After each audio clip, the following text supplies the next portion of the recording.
Are you fascinated by the paranormal and want to hear about encounters that have happened to real-life people in real-life places? Do you need a drink to calm those nerves after hearing some scary stories? You're listening to Booze and Bourbon. Well, we invite you to grab a drink, whether it's a coffee or something with a little bit more spirit in it. Grab a blanket, snuggle in, because I'm Kim and that's Jen, and we're Booze and Bourbon. Welcome back, everyone. Super excited to be here. Hey, Jen, how are you this week? Oh, great. And yourself? I am doing so well. Oh, that's good. It's been a nice, relaxing weekend, which is great because I got a big work week ahead of me. But I have some cool news, and I know you have some news too, as a little bit of an update. But my news is I get to sit in on a Oak Island episode being filmed in Mahone Bay. And you got to watch? I got to watch. I saw a lot of the crew, which was really fun. It's nice to see them in action. It is, yes. Behind the scenes. Definitely. Absolutely. So you had just mentioned to me as soon as you got here that you have a bit of an update on your paranormal situation. So I feel like we jinxed me because we talked about the mirrors, which couldn't get off the wall. And then I said how... Did I jinx you? No, I'm just saying we jinxed me in general because then we had a sighting. Remember when my friend was there and then he saw something. So my house is not obviously new, but there's a point at the top of the stairs that is super creaky. Yeah. So like I know where it is. Lana knows where it is because when we try to like not wake somebody up in the morning, you try to walk around it because you know exactly where it is. Right. So the other night I was watching TV and I heard it. Like, as if somebody just walked over it. And the dog was And the dog was laying beside me. So I was like, okay, I'm going to pretend like that didn't happen. So then I'm laying in bed, and I hear it again. And then I panic because obviously that's right outside my door. So I'm like, and the dog heard it, so his ears perked up because it's like a loud sound. So I was like, I thought it was Alana coming home, but then I'm like, no, she's not here. So I'm like, oh my God. And then today when I was cleaning, which was like the middle of the day, I was downstairs and I heard it again. And I'm like, what is happening upstairs right now? Like, the dog is right here. And we're both kind of looking at each other like, oh my goodness. Sweet. So sage it is. Sage it is. Yeah. The sage that I have downstairs that we used for our last Patreon video, you can take that home. Thank you for your donation. I feel like it's muchly needed at this point. Oh, wow. Okay. Yes. Well, that's super scary, Jen. I'm really sorry that that's going on right now because if it was me, I'd be freaking the heck out. You know, I'm just going to go with like trying to be the friendly host. I don't know if that's a proper word. What do you want from me? Like, you guys just like, you know, taking a walk through just to see or... Oh, my God. I'm just going to pretend like in my mind that it's like my grandmother or somebody. Like, she's just checking in. Well, I did have that experience in your bathroom where I smelled cigarette smoke. So we came to that revelation that it very well could have been your grandmother. Right. But she shouldn't be trying to scare you. No. Maybe she's unaware of the creaky floor. But anyway. Okay. Well, we do actually have a really great episode for everyone today, and it doesn't have anything to do with what we just talked about, Oak Island or Jen's paranormal activity in her house, but we do have a special guest with us today, which is Justine Mays from the ABV Network, and we're going to talk to you about the Ohio State Reformatory. So this place looks to be about one of the creepiest places we've ever seen. I think it's creepier than Kentucky's Waverly Hills. I don't know if you got a chance to check out the video, but I did watch the Ghost Adventures episode where they went there. Yeah. And the crew locked themselves in for the night. And Justine, our lovely Justine, was actually there. She went there to go do an investigation. Oh. And so she's going to tell us about what did or what didn't happen. Yes. And some of the stories just by seeing it firsthand. So it's going to be fantastic. So we're going to call in Justine right now.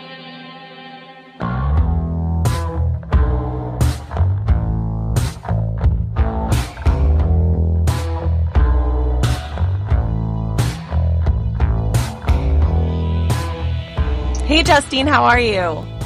Good. How are you?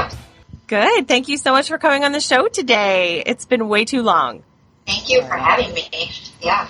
It's been almost a year, I think, since I've seen you guys. Yeah, it's definitely been a while. Do you want to come to Nova Scotia? I do. I do, actually, when it's warm there. Come and see our great white sharks. Yeah. Yes, definitely. What is the weather like there right now? It's actually pretty warm today. It's above freezing, so the sun was shining and melting a lot of the snow. Well, it's unseasonably warm. Like, I think we got almost to 50 today. Nice. So Okay. That's great. It was spring. That's fantastic. So, yeah. Very good. So, Justine, for our listeners who don't already know who you are, can you tell us a little bit about yourself and your role at the ABV Network? So I live in Michigan, and I am an alternating co-host on the Bourbon Daily, and then I'm also on More Than Bourbon with Bo Cumberland and Steve Agley. And then I also recently, a couple months ago, took over the ABV Network shop. That's Nice. awesome. So you are the lady that mails everything out to all the people that buy stuff from the shop, right? I mail it out, and now I get the privilege of buying the stuff to put in the shop, too, which is pretty cool. And you have good taste, so this is good for everyone. I'd like to think so, so we'll see. We haven't really got anything. I mean, we have some new stuff in there, but the stuff that was 100% me is coming very shortly. That's awesome. Can't wait to see it. Yeah. Well, Justine, we have this bottle of rye whiskey here, actually. It's Sazerac rye, and it's just staring at us, and we're both thirsty, so we're going to get into this lovely bottle now. What do you have? I have, since you told me that you were drinking rye, I am also now drinking rye.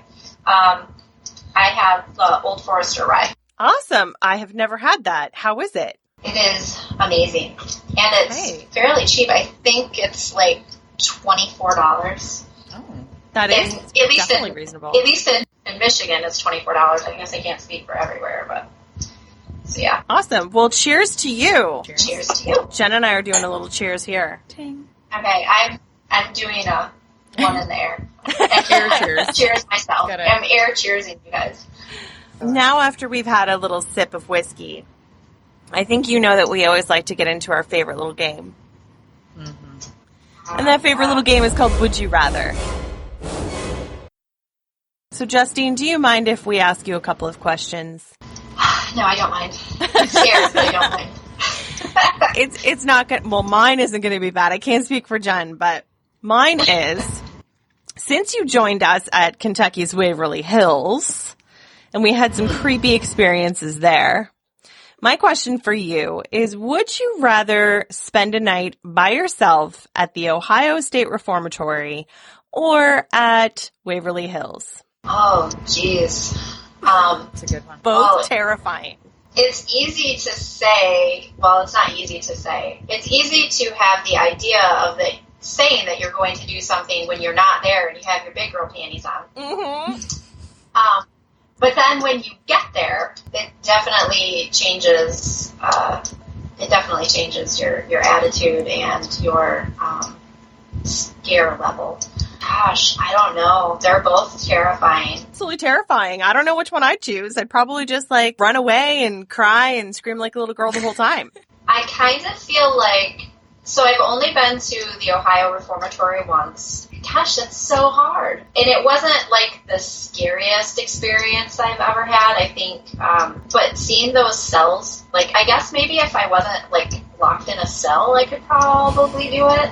Oh, yeah, that would be super scary. Being confined to a small space would not be great. Yeah, I just because I have less experience in the Ohio Reformatory, I would say that. Okay, good answer. Yeah. All right, Jen, do you have a question for Justine? I do, and it has absolutely nothing to do with anything that we're talking about, as usual. Okay. Would you rather live in a world where, I guess basically we're going way back in time, you're naked, everyone's naked, every day, all day. There's no such thing as clothes. Everyone is just naked.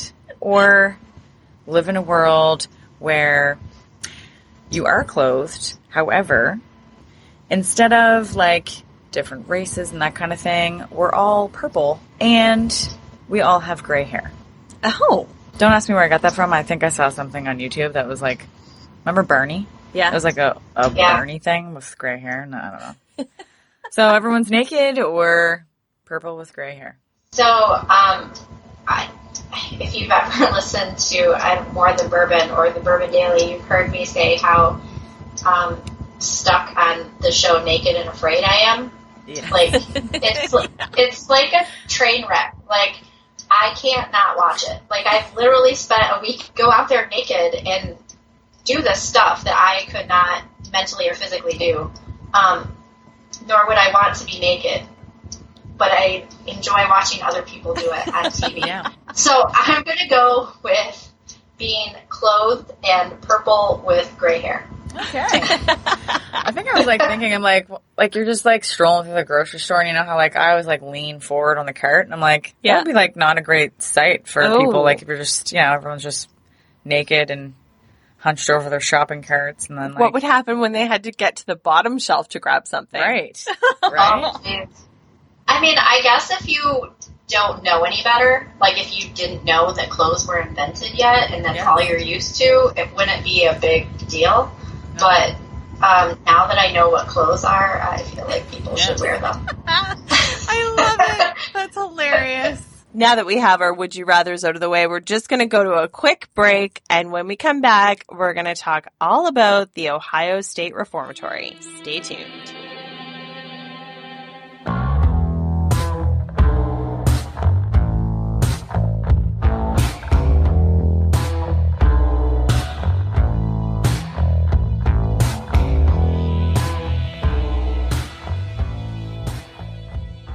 Justine, I watched the Ghost Adventures episode where they went to the Ohio State Reformatory. And from looking at it, first of all, it looks terrifying in so many ways because it's like all rusting and the outside of it looks like this crazy gothic castle that maybe like Dracula lived in. But I think the scariest one for me was the one, you've probably heard of this story too, is the dude that like just violently punches people down in the hole. Yeah. Yeah. I watched the episode. So like I watched the Ghost Adventures episode probably when it came out, but then after we were talking about it to refresh my memory on it.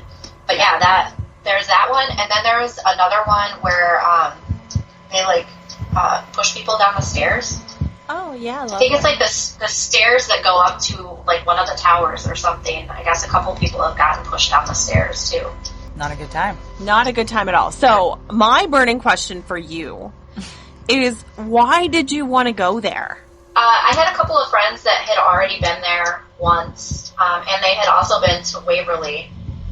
And then we went to Waverly, and then everybody was just on this big, like, ghost high, and I thought, well, this is a little bit closer to us. Let's try that. You know, a couple of my friends had already been there, playing around another friend that wanted to go. And they have winter and spring tours. And we went on during the winter time. When we went, it was a group night. I definitely think that, especially like after watching Ghost Adventures, you know, that's just them in there. Not that the place isn't scary, but it's definitely scary when there aren't 50 other people there with you. Right. And it's definitely a big enough place where, I mean, you run into people, but it's not like they're really invading on your space. But since we were there during the winter, the only place that had any heat to it was where the warden's office and quarters were at. And so after a while, a lot of people just started to congregate there because everybody was freezing their butts off. Right. And there was a group there, and they had a spirit box. And so we were all, like, everybody was sitting on, like, the perimeter of the room, and the spirit box was just sitting by itself in the middle, and people, were asking it questions and, just throwing things out there. And then all of a sudden, these very loud people came up the back stairway, and they got to the top and saw that everybody was like quiet and just sitting there trying to, get the spirit box to talk. And they made some comment like, "Oh, whoops, sorry," and then turned around and went back down the stairs. And the spirit box said, "Idiots." What? It was so funny. We all just started busting up laughing after that. Oh my God, that's crazy. Well, they did spirit box stuff on the Zach Baggins episode too, and it seemed to be pretty good.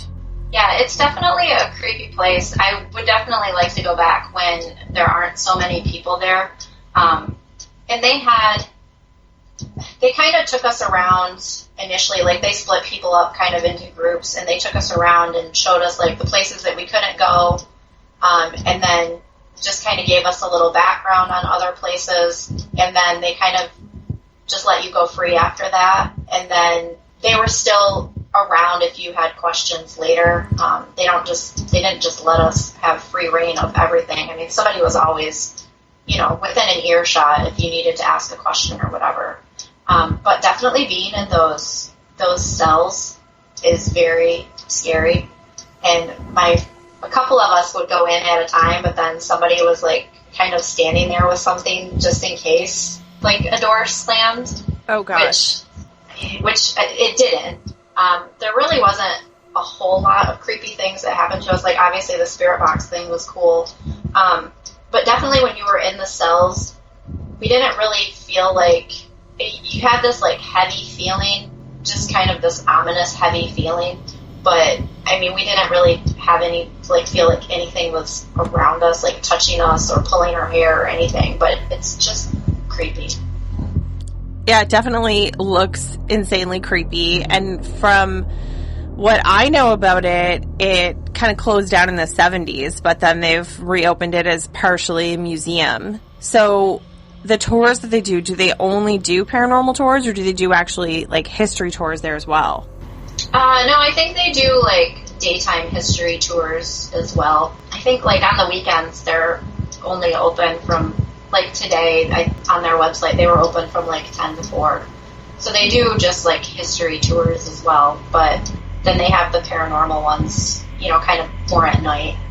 And so they filmed a movie there as well. They filmed Shawshank Redemption, which is pretty freaking cool that was filmed there. Classic. So I was surprised there were more movies that were filmed there as well. Okay. I only knew about Shawshank Redemption, but when I was looking online today, there was a movie called Harry and Walter Go to New York, and that was filmed in 1975. So it was while the prison was like still operating. They filmed a movie there. Wow, weird. Tango and Cash was filmed. Parts were filmed there in 1989. Shawshank Redemption in 94. Air Force One in 97. Huh. Godsmack, made a music video there. Marilyn Manson, which I would totally, that's right up his alley, Yeah, did absolutely. some promotional photography there. So there's like a lot of things that happen there. Yeah. That's interesting. When you were doing your research, did you see if any of those people, like the Hollywood people, had any weird things happen to them? I didn't find any. How could you spend time there and not,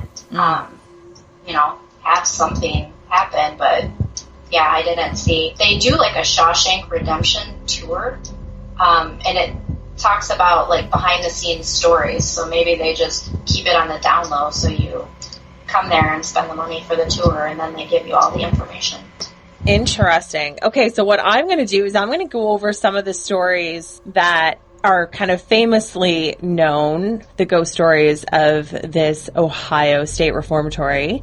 So in the administration wing, lots of people say that there was a warden and his wife Helen. They resided in that wing, the administration wing, and she suffered a fatal bullet wound from a gun that accidentally fell to the floor, as well as in the chapel. It's kind of known as the nucleus of the prison's haunting. Supposedly, before the area became a chapel, it was used for executions. Crazy. Lots of people find orbs in that area. in the infirmary, obviously, there was lots of miserable deaths in there. So there would be sick and dying inmates and those that were left without care. Also starving people. So some people have set up EMF detectors and have gotten lots of great evidence there, as well as orbs in photos and a gust of air passing by. Jen, what did you find on there? Well, in the basement, the spirit of a 14-year-old boy who was apparently beaten to death, I guess was spotted lingering among the decaying basement walls. And also spotted is a guard who gives off some sinister vibes. Interesting. I'm sure any spirit in there is probably very bothered because either you died there in a very inhumane way or you were working there and, you know, suffered because the inmates hated you as well. So Exactly. no one's pleasant in there, I wouldn't think. So. I wouldn't think so either. There's no happy ghosts. Yeah, I think I read that like over 200 people over the course of the years had died in there, whether it's from just an illness like tuberculosis or the flu or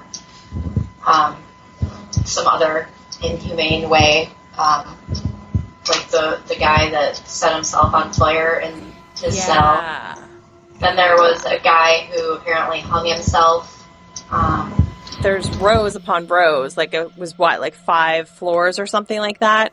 Yeah, it was like 600 cells that span over 5 floors, I think, like something like that. Crazy. And there's actually a graveyard on site too. And instead of having headstones that have names on them, they have their prison inmate number on them. So chances of identifying them are probably not great. So I'm sure that area is haunted because those people probably didn't want to go that way and probably would have appreciated having their names on a headstone instead of just a number. And that, the guy that we mentioned earlier about punching people in the hole. Yeah. The hole would have been in the basement of the prison, and that's typically in most jails where they send the unruly inmates or if you've done something wrong. And the cells were very small and barren. Roaches and rats moved around freely inside the cell, so they were just chilling with you while you're in the hole. And it is so dark in there from what I saw in the video. And they said there was a lot of negative paranormal activity has been reported in the hole cells. Reports of sudden nausea, fever-like chills, an uncomfortable feeling of being watched has occurred while visiting the area. So a lot of people say that it's probably the creepiest area in the prison, which I would assume, like, because when you are, not speaking from experience, but if you're stuck in the hole, you're not getting any attention from anyone for a very long time. So you're just talking to yourself and or your thoughts for days upon days, sometimes months or longer. So did you feel anything strange when you were in the hole? Like, did you have any of those areas kind of feel a little bit creepier than others when you visited there? Yeah, definitely the hole was probably the creepiest, but I still, like, I don't know, still just being in that cell is, like, the thing, and it's been probably at least 8 years since I've been there. And, like, to this day, still, that's the only thing that sticks out in my head was just seeing the small space that they had to stay in.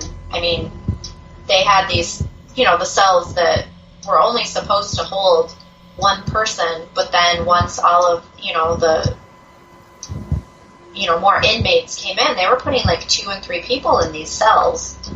And it's just, I can't even imagine. Would you think that you would ever want to go back to see if you would have more paranormal experiences there?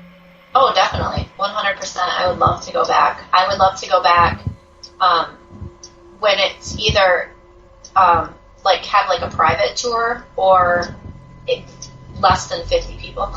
Right. I mean, the smaller the group, the more that you're going to get to a certain extent. But I can honestly say if I were a ghost and I had a bunch of people in there that didn't really believe and just thought it was for ha-has, I would probably haunt them the worst. Exactly. It's like the cats, when they know that somebody doesn't like them, they go specifically to the person and they're like, oh, hi, I heard you're not a cat person. I'm going to make you a cat person. Rub up on you.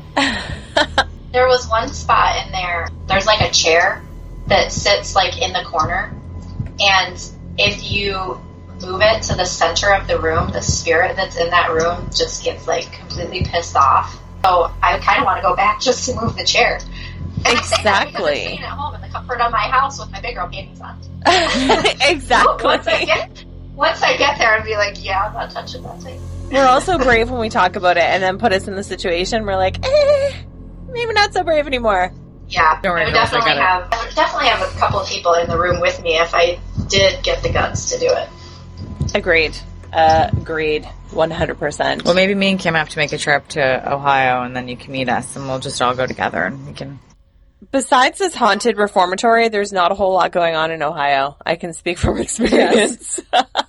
Yeah. I remember Yeah, that. there's not a lot there. I did also read that the road that leads up to the reformatory, that there is a lady that haunts that too. Ooh.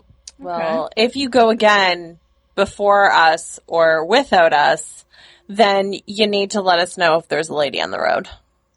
Okay, I will do that. Thank you so much for sharing your stories, Justine. It sounds like a really crazy haunted place, and it's pretty cool that you went there because it's a very well-known spot. Yeah, it was definitely cool. Thank you for having me on. You are so welcome. If people want to find you on social media, where can they find you? You can find me on Instagram at JA_Mays, and then you can find products from the ABV Network shop at ABV Network shop on Instagram. That's fantastic. Thank you for having me. Thank you. Thanks. Bye. All right, guys. Well, if you want to check in on us, you can find us as well on Instagram at Booze and Bourbon, Facebook, Booze and Bourbon the podcast. We got lots of cool videos, YouTube. Of course, you should also be a Patreon and join us there because then you get all the little inside stuff that, only the special people get to see. And we think everybody's special. Anybody who listens to this podcast, honestly, thank you from the bottom of our hearts. We do really appreciate it. Mm-hmm. That you guys think that we're that cool. That you want to give us 30 minutes of your time. Exactly. Thank you so very much. Yes. And if you guys have any ghost stories as well, or would you rather questions, you can definitely send them to our Gmail account, which is boozeandbourbon@gmail.com. We love to hear from you, and you will always get a response from us. So make sure you drop us a line. Thanks, guys. We'll talk to you next Friday. Booze and Bourbon is part of the ABV Network. For more information or to advertise on the show, please head over to abvnetwork.com. Thanks for listening, and cheers. This has been a Steve Akeley production.